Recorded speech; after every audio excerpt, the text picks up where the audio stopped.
नमस्कार दोस्तों। कन्या लगन के कुंडली में प्रेम या फिर प्रेम विवाह के जो योग होते हैं, वो किस प्रकार से बनते हैं? ऐसे कौन से ग्रह हैं जो कि सबसे महत्वपूर्ण होते हैं? प्रेम या फिर प्रेम विवाह होने के लिए कुंडली किस प्रकार से होनी चाहिए, खास करके कन्या लगन की सभी के बारे में डिटेल में चर्चा इस वीडियो में हम करने वाले हैं। तो किसी भी कुंडली में सबसे महत्वपूर्ण ग्रह होता है लग्नेश या फिर आपका लगन जो है वो किस प्रकार का होगा। मतलब आपके जीवन का सबसे बेसिक जो बात होती है वो होता है आपका लगन। जैसे कि कन्या लगन के बारे में अगर कहा जाए तो काल पुरुष के षष्ठ भाव की जो राशि है कन्या राशि, वो आपके लगन भाव में मतलब प्रथम स्थान में आती है। तो वह जो राशि है, इस राशि से या फिर इस स्थान से देखा जाता है रोग, शत्रु और मामा का जो फैमिली होता है या फिर घराना होता है वो देखा जाता है। तो ये जो भाव बेसिकली ऋण भाव है या फिर अशुभ भाव है, और वह यदि आपके लगन भाव में आएगा तो मूलतः देखा जाए तो कन्या लगन के जो व्यक्ति होते हैं, उनके उनमें शारीरिक तौर पर वो थोड़े से कम होते हैं, मतलब बहुत ज्यादा एक्टिव, या फिर इनकी जो इम्यून सिस्टम होती है वो बहुत स्ट्रांग नहीं होती। उसी प्रकार ये जो व्यक्ति है दूसरों पर विश्वास करने के लिए थोड़ा टाइम ले सकते हैं, मतलब जल्दी से दूसरों पर विश्वास नहीं करते, या फिर प्रेम में जो सबसे महत्वपूर्ण बात होती है कि इनिशिएटिव लेना, तो ये जो बात है वो कन्या लगन में नॉर्मली देखी नहीं जाती। इस वजह से कन्या लगन के जो व्यक्ति है, प्रेम या फिर प्रेम विवाह में आगे बढ़ना, खास करके इनके द्वारा प्रेम तो हो सकता है, लेकिन प्रेम विवाह होने के लिए जो सबसे महत्वपूर्ण बात होती है वो होती है डिसीजन पावर। तो इनमें थोड़ी सी डिसीजन पावर कम होती है, डिसीजन लेना है नहीं लेना है इसी द्विधा में जाते हैं। और प्रेम विवाह में आपको घर के जो लोग हैं उनके विरोध में कभी कभी जाना पड़ता है, समाज के विरोध में जाना पड़ता है, खुद से कोई डिसीजन लेना पड़ता है। अब ये जो बात है वो कन्या लगन में थोड़ी सी कम देखी जाती है। लेकिन इसका मतलब ये बिल्कुल भी नहीं कि कन्या लगन के जो व्यक्ति है वो प्रेम या फिर प्रेम विवाह नहीं करते, प्रेम विवाह होते हैं, लेकिन उनके कुंडली में जो स्ट्रॉन्ग जो योग है वो होना ज्यादा आवश्यक है। अब हम देखेंगे कि कन्या लगन के लिए या फिर किसी भी लगन के लिए नॉर्मली कौन से जो ग्रह है वो सबसे महत्वपूर्ण होते हैं, खास करके प्रेम होने के लिए। तो प्रेम होने के लिए मतलब प्रेम यानी कि भिन्न भिन्न व्यक्ति के प्रति जो आकर्षण है, खास करके जो लैंगिक आकर्षण इसमें आता है, वो आपके कुंडली में स्ट्रांग होना ज्यादा आवश्यक है। अब यहाँ पर दो जो ग्रह है वो सबसे महत्वपूर्ण माने जाते हैं। एक है शुक्र, दूसरा है मंगल। मंगल ग्रह के बारे में अगर कहा जाए तो आपके कुंडली में जो मंगल है वो यदि मिथुन, तुला, कुंभ और वृषभ राशि में होगा, तो ऑपोजिट मतलब भिन्न लिंग व्यक्ति के प्रति जो आकर्षण होता है वो इनमें खासा देखा जा सकता है।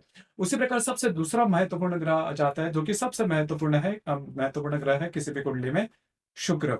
तो शुक्र जो ग्रह है वो सबसे इंपॉर्टेंट है। शुक्र यदि आपके कुंडली में मेष, वृषभ, मिथुन, सिंह, तुला, वृश्चिक या फिर कुंभ राशि में होगा या फिर मकर राशि में होगा, तो क्रश या फिर प्रेम की जो भावना है वो थोड़ी सी ज्यादा होती है, या फिर प्रेम विवाह प्रेम होने के चांसेस काफी ज्यादा होते हैं। मतलब इस प्रकार से यदि शुक्र आपकी कुंडली में है तो प्रेम होगा ही। मतलब अब ये जो प्रेम है प्रत्यक्ष रूप में आएगा या मन में रहेगा, ये बात थोड़ी बात की है, लेकिन प्रेम होता ही, या फिर क्रश जो आजकल के जमाने में बोला जाता है, वो होता ही है। अब यहाँ पर प्रेम होने से बात नहीं है, प्रेम विवाह होने की जो संभावना है वो ज्यादा महत्वपूर्ण हो जाती है।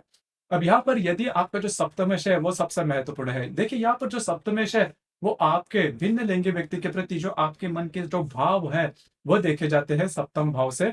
तो आपके लगन के लिए मतलब कन्या लगन के लिए जो सप्तमेश है वो गुरु। अब गुरु ग्रह के बारे में या फिर मीन राशि के बारे में अभी अगर कहा जाए तो मीन जो राशि है नॉर्मली मोस्ट ऑफ लैंगिक आकर्षण में थोड़ी कम आती है। ये जो राशि है वो थोड़ी धार्मिक आध्यात्मिक तौर पर राशि है, क्योंकि यह जो राशि है यह इस प्रकार की जो बात है उसमें ज्यादा देखी नहीं जाती। तो सप्तमेश आपका जो गुरु है वे वह यदि आपके द्वितीय भाव में होगा, उसी प्रकार आपके तृतीय भाव में होगा, पंचम भाव में होगा, आपके भाग्य भाव में होगा, या फिर अगर आपके दशम भाव में या फिर लाभ भाव में होगा, तो प्रेम विवाह होने की संभावना ज्यादा बनती है। जो मैंने बातें कही कि शुक्र या फिर मंगल जो मैंने राशि गिनवाई उसमें यदि हो ये, और यदि गुरु जो अभी मैंने जिस भी स्थान में कहा या फिर जिस भी राशि में कहा, यदि गुरु वहां पर है तो प्रेम विवाह होने की संभावना काफी ज्यादा बनती है। अब यहाँ पर और एक जो बात है वो भी थोड़ी महत्वपूर्ण है। शुक्र यदि आपके कुंडली में किसी भी राशि में यदि वक्री होगा, तो भी जो शुक्र देखिए कोई भी ग्रह जब भी वक्री होता है तो उसके जो प्रभाव परिणाम है वो कुंडली पर बहुत ज़्यादा देखी जाते हैं क्योंकि जब भी कोई ग्रह वक्री होता है, तो पृथ्वी के काफ़ी करीब होता है। इस वजह से उसके जो कैरेक्टरिस्टिक्स है या फिर उसके जो क्वालिटीज़ है, उस कुंडली में ज़्यादा देखी जाती है। तो यदि किसी भी कुंडली में यदि शुक्र वक्री होगा, तो भी प्रेम होने की संभावना बहुत ही ज़्यादा बनती है। अब यहाँ पर तीसरी जो बात है, वो है नवमांश। नवमांश भी बहुत ही ज़्यादा महत्वपूर्ण है।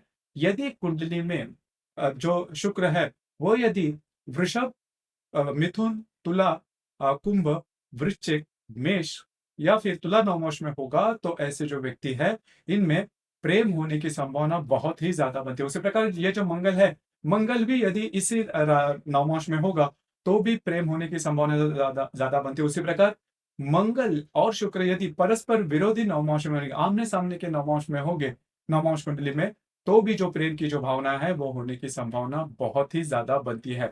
तो ये जो सभी बातें हैं वो अगर आपके कुंडली में होगी, मतलब ये जो बातें मैंने की इसमें 2-3 बातें भी अगर आपके कुंडली में होगी, तो प्रेम होने की संभावना काफ़ी ज़्यादा बनती है। और उसी प्रकार जो मैंने कहा कि सप्तमेश जो गुरु है वो यदि बाकी की जो राशि मैंने इसके पहले गिनवाई, उसमें यदि होगा, तो भी प्रेम विवाह होने की संभावना बहुत ही ज़्यादा बनती है। तो कुल मिला के देखा जाए, फिर मोटे तौर पर अगर देखा जाए, तो ये जो सभी परम्यूटेशन कॉम्बिनेशन है जो हमने वो बातें कही, इसमें यदि आपकी कुंडली में ये बात होगी, तो प्रेम या फिर प्रेम विवाह होने की संभावना काफ़ी ज़्यादा बनती है। अब यहाँ पर एक यह भी प्रश्न है कि प्रेम विवाह होने के बाद विवाह को जो सुख है वो मिलेगा कि नहीं? इसके लिए हम दूसरा एक वीडियो बनाएँगे, क्योंकि एक ही वीडियो में सब अगर दिया जाए, तो बहुत ज़्यादा स्ट्रेस आपको हो सकता है और जो वीडियो है वो भी काफ़ी लंबा बनेगा। लेकिन ये जो योग है वो यदि कन्या लगन में होंगे, तो प्रेम या फिर प्रेम विवाह होने की संभावना